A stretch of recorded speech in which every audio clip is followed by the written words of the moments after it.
मोदी सरकार नहीं, क्या चोरों की सरकार है? क्या एनडीए सरकार गिर जाएगी? क्या इंडिया गठबंधन की सरकार बनने वाली थी? ये जो 25 सीटों का हेरा फेरी है, ये क्या है पूरा मामला?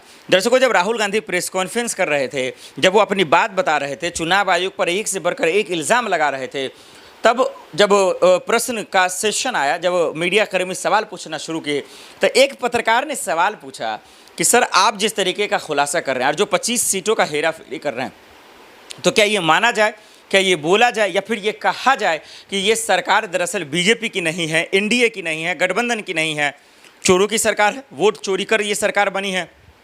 ये कितना बड़ा आरोप है। जितने भी आरोप राहुल गांधी ने चुनाव आयोग पे लगाए हैं, जो खुलासा, अब जब तक उन्होंने कहा ये डॉक्यूमेंट ओरिजिनल है, ये कह रहे ये ड्राफ्ट, ये हमारा नहीं है, ये चुनाव आयोग का ही है, वो दे क्यों नहीं रहा है? अगर ये तमाम चीज़ें सही साबित हो जाती है, चुनाव आयोग ने कहा हलफनामा दर्ज करें, सही साबित हो जाती है, तो यकीन मानिए कि ये सरकार गिर जाएगी। ये पता चल जाएगा कि कितने सीट पर कहाँ कहाँ चोरी हुई।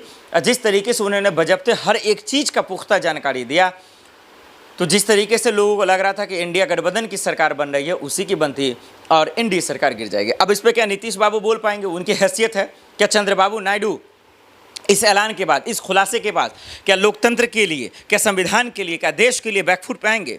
अगर वो आने वाले होते तो फिर कब का नहीं आ जाते, मुझे जैसा लगता है। क्योंकि ये जिस तरीके से 2014 के बाद से हमारा आप देख रहे हैं कि विपक्ष को एक नैरेटिव बनाया गया कि भाई ये जब भी हारता है तो ईवीएम मशीन घोटाला, ये वो फर्जी कर कर अपना नाकामियों को छुपाने की काम करता है। लेकिन असल में ऐसा नहीं था, कहानी कुछ और था, सच्चाई कुछ और था। हमारा आप जानते हैं कि सिस्टम के अंदर बेईमान लोग पूरी तरीके से घुस चुके थे, हमारे इस मुल्क के लोगों के वोटों के अधिकार के साथ खिलवाड़ कर रहे थे, और वो सामने आ गया। फर्जी वोटिंग हो रही थी, जो काम 5 साल में नहीं हुआ, वो 5 महीने में कैसे इतने लोग आ गए, ये सवाल लोगों के अंदर आ रहे थे। मैं चुनाव आयोग से, डबल इंजन की सरकार से और इस देश के लोगों से मैं कहना चाहता हूँ, आँख खोलें, कान को पूरी तरीके से जो है खोल कर रखें, सच सुने, समझें, गलत लगे तो आवाज़ उठाएं।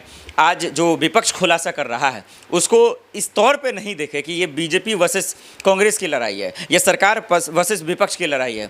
ये लड़ाई जो संवैधानिक पद है उसकी लड़ाई है, यानी कि चुनाव आयोग की लड़ाई है। वो निष्पक्ष है, वो सबके लिए, जितना जो है वो सत्ता पक्ष के लिए, उतना ही वो विपक्ष के लिए। वो किसी की चापलूसी या चाटुकारिता नहीं कर सकता। लेकिन उसमें बैठे लोग अगर सत्ता की दलाली करने लगे तो फिर इसी तरीके का जो है बेईमानी होगा, जिसका पर्दाफाश राहुल गांधी करते नजर आ रहे हैं।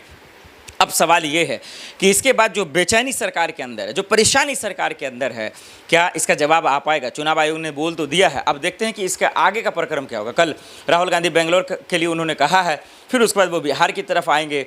तो जिस तरीके से बिहार पूरी मुहिम में माफ़ कीजिए, विपक्ष मुहिम में लगा हुआ है, राहुल गांधी लगा हुआ है, तेजस्वी यादव, अखिलेश यादव, यकीन मानिए ये लोगों को लगेगा कि विपक्ष की लड़ाई है, लेकिन ये देश के निष्पक्ष संविधान पद की लड़ाई है।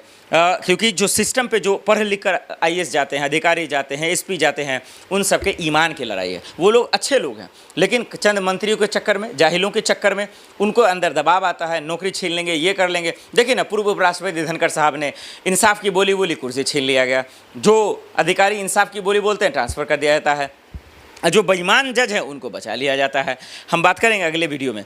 लेकिन सवाल यही है, राहुल गांधी का जो प्रेस कॉन्फ्रेंस था, उनका जो खुलासा था, उनका जो जिस तरीके से जो है चुनाव आयोग को लेकर, सरकार को लेकर जो एटम बम मारा है, जिसके चर्चा वो कर ही रहे थे सदन के अंदर, सदन के बाहर, उसको देखकर दर्शकों आप लोग को क्या लगा? उसमें कितनी सच्चाई है, या फिर सिर्फ ये एक सियासत के तौर पर है, राजनीति के तौर पर है, या सिर्फ जो है नाम कमाने के लिए है? इस पर आप लोग कमेंट कर सकते हैं और ये भी बता सकते हैं कि क्या चुनाव आयोग इसके बाद, इस खुलासे के बाद क्या सुधर जाएगा? क्या वाकई में आने वाले तमाम राज्यों का चुनाव जो है ईमानदारी से कराएगा, उसके साथ एक भी जरा बेईमानी नहीं करेगा? इसके क्या गारंटी है? कमेंट कर जरूर बताइएगा।